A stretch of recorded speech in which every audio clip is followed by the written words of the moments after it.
ഇത് സാദിഖ് അലി തങ്ങൾ തന്നെ എഴുതിയ, വേറെ ആരെങ്കിലും എഴുതിയാൽ നമുക്ക് ഓല് കള്ള എഴുതിയാന്ന് പറയാം. ഇത് സാദിഖ് അലി തങ്ങൾ തന്നെ എഴുതിയാണ്. എന്താണ് ഓർമ്മ? ഉമർ അലി ശിഹാബ് തങ്ങൾ നൽകിയ ഉപദേശം, നിർദ്ദേശം എപ്പ നൽകുന്നറിയോ? ഉമർ അലി ശിഹാബ് തങ്ങൾ വഫാത്താകുന്നതിന്റെ തലേന്ന്. അന്ന് തലേന്ന് അവിടെ കൂടാൻ കാരണം അന്ന് ഹർത്താലായതുകൊണ്ടാലോ ഒരുമിച്ച് കൂടിയത്. അപ്പൊ അടുത്ത് വിളിച്ച് പറഞ്ഞു, യൂത്ത് ലീഗിന്റെ പ്രസിഡന്റ് ഒക്കെ ആണല്ലോ, യൂത്ത് ലീഗിന്റെ പ്രസിഡന്റ് ആയപ്പോഴാണ് പറഞ്ഞു കൊടുക്കുന്നത്, ലീഗിന്റെ നേതാവ് ആ ലീഗിന് വേണ്ടി സമസ്തനെ കുളം തോണ്ടണമെന്നല്ല പറഞ്ഞു കൊടുക്കുന്നത്. യൂത്ത് ലീഗിന്റെ നേതാവ് ഇപ്പൊ പറഞ്ഞു കൊടുക്കുന്നത് എന്താണെന്നറിയോ? സമസ്തക്ക് എതിരാകുന്ന രൂപത്തിലുള്ള ഒരു തീരുമാനം എടുക്കരുത്, പക്കാ രാഷ്ട്രീയം ഞമ്മക്ക് പറ്റൂല. ഉപദേശം കൊടുക്കാണ്. സമസ്തക്ക് എതിരെ തീരുമാനം എടുക്കരുത് എന്നല്ല, ഇപ്പൊ എതിരാണ് ചെയ്തുകൊണ്ടിരിക്കുന്നത്. എടുക്കുന്ന തീരുമാനം എതിരാകുന്നുണ്ടോ എന്ന് പരിശോധിക്കണം.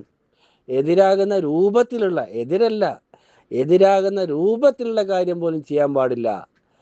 സാദിഖ് അലി തങ്ങൾക്ക് ഉമർ അലി ശിഹാബ് തങ്ങൾ നൽകിയ ഉപദേശം, നിർദ്ദേശം എപ്പ നൽകിയത്? വഫാത്തിന്റെ തലേന്ന്, എന്ന് വെച്ചാൽ വസീയത്തിന് തുല്യമായ നിർദ്ദേശം. ഇത് മൂപ്പർക്ക് ഓർമ്മ ഉണ്ടെങ്കിൽ സമസ്തക്കെതിരായിട്ട് എന്തെങ്കിലും മൂപ്പർ ചെയ്യോ? ഇന്നലെ തന്നെ ഹൈത്തമി എന്ന് പറയുന്ന ആള് അവിടെ CIC-ന്റെ അനുസ്മരണ പരിപാടിക്ക് പോകുമ്പോൾ ആരോടാ ചോദിച്ചത്? സമസ്തയോടല്ല, സാദിഖ് അലി തങ്ങളോട് ചോദിച്ചിട്ടാ പോയെന്ന് പറഞ്ഞത്. സാദിഖ് അലി തങ്ങൾ എന്താ പറയേണ്ടത്? സമസ്തയോട് ചോദിച്ചിട്ട് നിങ്ങൾ പൊയ്ക്കോളി, അല്ലേ പോണ്ട, അങ്ങനല്ലേ? എന്നിട്ട് പറഞ്ഞ എന്താ, അയാൾ പറയുന്നത് എന്താണെന്നറിയോ? ഞാൻ പറഞ്ഞിട്ടാ പോയത് നിങ്ങൾ പറഞ്ഞാളീന്ന്. അപ്പൊ പിന്നെ പ്രശ്നമില്ലല്ലോ, എന്നെ ചോദ്യം ചെയ്യാൻ ആരും ഇല്ല ഇവിടെ എന്നുള്ള അർത്ഥത്തിൽ. ഇതൊക്കെ പാടുണ്ടോ?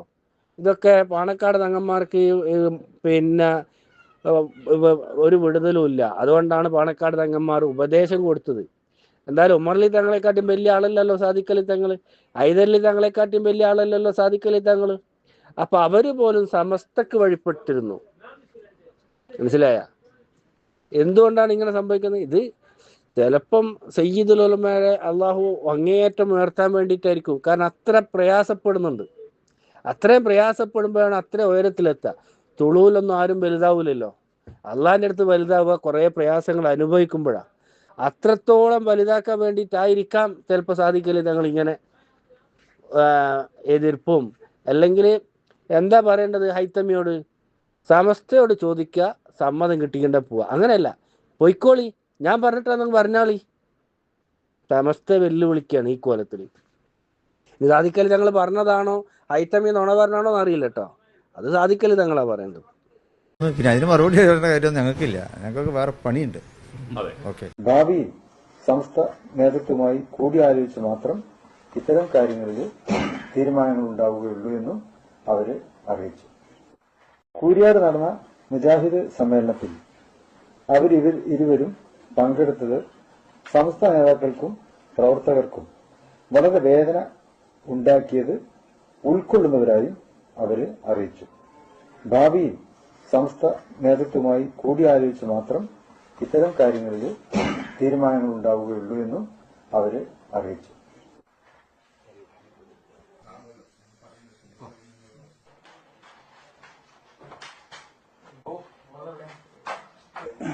ഒമ്പതാം എല്ലാവരും അണികൾ ഇങ്ങനെ ഇങ്ങനത്തെ ഒരു ഘട്ടം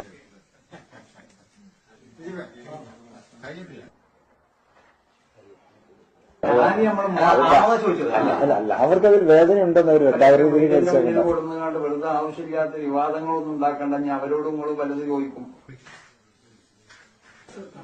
അവർക്ക് വേദന ഉണ്ട്.